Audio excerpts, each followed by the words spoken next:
Welcome to BBC News. I'm Regid Ahmed. Our top stories.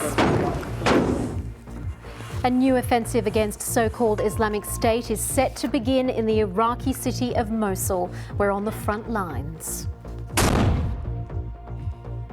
When these men were in the east, they experienced 56 Islamic State car bombs. So the question they are asking is, what does the Islamic State have left? Back in campaign mode, but this time as President Trump. He addresses the crowd and repeats the promise to bring jobs back to America. A major security crackdown in Pakistan after nearly 90 people are killed in the bombing of a shrine in the south of the country. And 40 years after she gave him a cup of tea when he was living on the streets, the so-called Lady and the Tramp are getting their happy ending.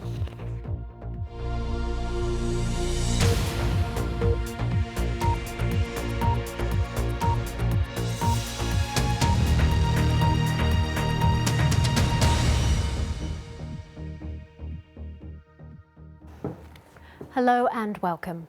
Iraqi security forces are set to begin a major new offensive against the so-called Islamic State in Mosul. Iraq's second largest city was seized by the jihadist group over 2 years ago as they took control of northern and western Iraq. Last month, after a 12-week offensive, government forces recaptured the eastern half of Mosul, claiming to have fully liberated it. But around 750,000 civilians remain inside the west of the city, which is still controlled by the Islamic State group. From Mosul's southern front, our Middle East correspondent Quentin Somerville reports. Well, the couple who have been nicknamed the Lady and the Tramp are making the final preparations for their wedding this weekend. Joan Neiniger met Ken Selway more than 40 years ago when he was sleeping rough on the streets of Gloucester here in the UK. Our correspondent John Kay takes up their story. Good luck to them. Now, it's not unusual to be asked for directions by someone from out of town who's a bit lost. But unless they happen to be driving a military helicopter. Have a look at these pictures. A lorry driver in Kazakhstan has captured the moment a pilot landed on a highway to ask for help after apparently losing his way.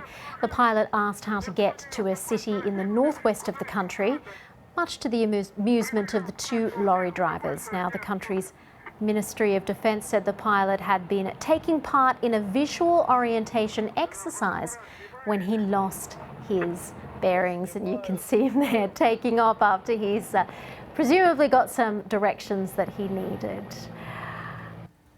Now, just before we go, Dick Brunner, the Dutch illustrator and author who created the much-loved cartoon Rabbit Miffy, has died at the age of 89, and he wrote more than 30 books about Miffy's adventures, which sold over 80 million copies worldwide. That's it for now on BBC World News. See you soon.